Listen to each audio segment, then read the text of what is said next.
नमस्कार दोस्तों, welcome to bright stake. दोस्तों आज कुछ कंपनियों के Q3 के रिजल्ट्स हमें देखने को मिले जो कि काफी बढ़िया ग्रोथ का संकेत देते हैं, जिससे हमें इन स्टॉक्स के प्राइस में अगले कुछ दिनों में एक अच्छा बढ़त देखने को मिल सकता है। इसलिए हम इन स्टॉक्स के रिजल्ट्स का एनालिसिस करेंगे और देखेंगे कि कौन सा स्टॉक हमें बेहतर रिटर्न दे सकता है।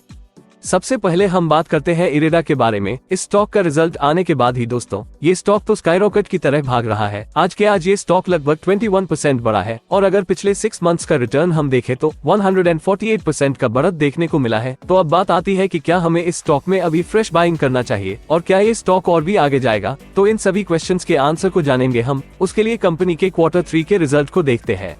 दोस्तों इरेडा के Q3 के प्रॉफिट में हमें 67.15% ईयर ऑन ईयर ग्रोथ देखने को मिला है, जो कि 335.54 करोड़ है। और वही पिछले साल सेम क्वार्टर में कंपनी को 200.75 करोड़ का प्रॉफिट हुआ था। वही अगर हम रेवेन्यू की बात करें तो 1252.85 करोड़ रहा, जो कि पिछले साल के सेम क्वार्टर में 868.67 करोड़ था। यानी कि रेवेन्यू में भी ईयर ऑन ईयर 44.22% का ग्रोथ हमें देखने को मिल जाता है। तो कंपनी के क्वार्टरली रिजल्ट के अनुसार कंपनी ने बढ़िया परफॉर्मेंस दिया है और ये ग्रोथ दोस्तों मेनली 2 रीजन से है। एक तो कंपनी के लोन बुक में हमें लगातार बढ़ोतरी देखने को मिल रहा है और दूसरा कंपनी के जो नॉन परफॉर्मिंग एसेट्स NPAs थे उसमें भी हमें एक बढ़िया रिडक्शन देखने को मिला है, जो कि 2.03% से घट के 1.52% रह गया है। और दोस्तों कंपनी मेनली जो है वो रिन्यूएबल एनर्जी के प्रोजेक्ट्स को फाइनेंस करने का काम करती है और आपको तो पता ही है कि पूरा वर्ल्ड रिन्यूएबल एनर्जी को प्रमोट कर रहा है। तो ऐसे में हमें इरेडा का फ्यूचर काफी ब्राइट दिख रहा है। लेकिन इन्वेस्टमेंट करने से पहले एक और बात ध्यान देने वाला है कि कंपनी का PE अभी 46.3 है,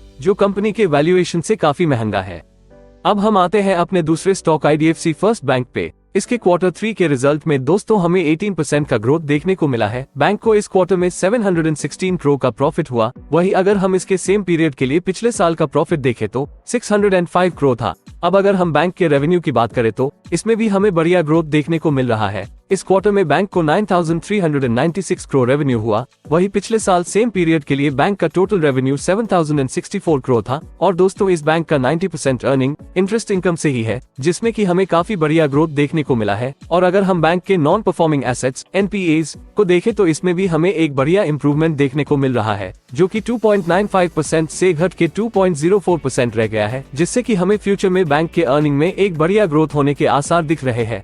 दोस्तों एक बात और ध्यान देने वाली है कि अभी इसका PE मात्र 20.5 है, जो कि एक बढ़िया वैल्यूएशन है। तो अगर आप किसी बैंक में इन्वेस्ट करना चाहते हो तो इस बैंक को आप अपने वॉच लिस्ट में रख सकते हो।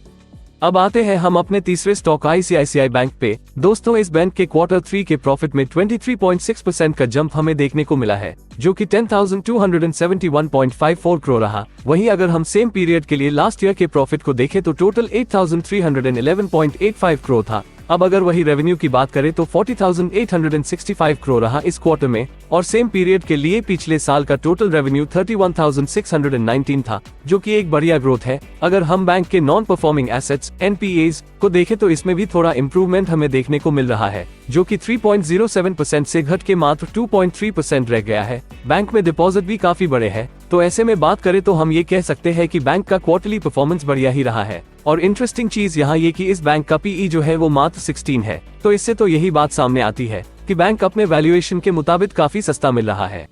अब आते हैं हम अपने लास्ट स्टॉक यूनियन बैंक पे। इस बैंक के Q3 के प्रॉफिट में दोस्तों हमें 60% का एक बढ़िया जंप देखने को मिल रहा है, जो कि 3,590 करोड़ रहा। वही अगर हम सेम पीरियड के लिए पिछले साल का प्रॉफिट देखें तो टोटल 2,245 करोड़ था। अब अगर हम बैंक के रेवेन्यू को देखें तो 25,521 करोड़ रहा और सेम पीरियड के लिए पिछले साल टोटल रेवेन्यू 20,966 करोड़ था, जो कि एक मॉडरेट ग्रोथ है। और रिटर्न ऑन इक्विटी भी मात्र 8.66% रहा है पिछले 3 इयर्स में। लेकिन इस स्टेट ओन्ड बैंक के पिछले 5 इयर्स के प्रॉफिट में CAGR 29.5% का ग्रोथ देखने को मिला है। बट देखो दोस्तों, कोई भी कंपनी कितना भी प्रॉफिट दे, अगर वो आपके पैसे पे एक बढ़िया रिटर्न नहीं दे तो क्या आप उस कंपनी में इन्वेस्ट करोगे? नहीं, बिल्कुल नहीं। क्योंकि हमारा स्टॉक मार्केट में इन्वेस्टमेंट करने का मेन उद्देश्य ये कि हमें अपने इन्वेस्टमेंट पे एक बढ़िया रिटर्न मिले। तो ऐसे में दोस्तों मैं तो फिलहाल में इस स्टॉक में इन्वेस्ट नहीं ही करने वाला। बट हाँ, अगर फ्यूचर में इस बैंक के ROE में कोई इम्प्रूवमेंट होता है तो फिर कुछ सोचा जा सकता है। तो दोस्तों ये था आज का हमारा क्वार्टरली रिजल्ट पे डिस्कशन। वीडियो कैसा लगा आपको आप हमें कमेंट बॉक्स में लिख के बताएं। वीडियो अच्छा लगा हो तो लाइक और शेयर जरूर करें।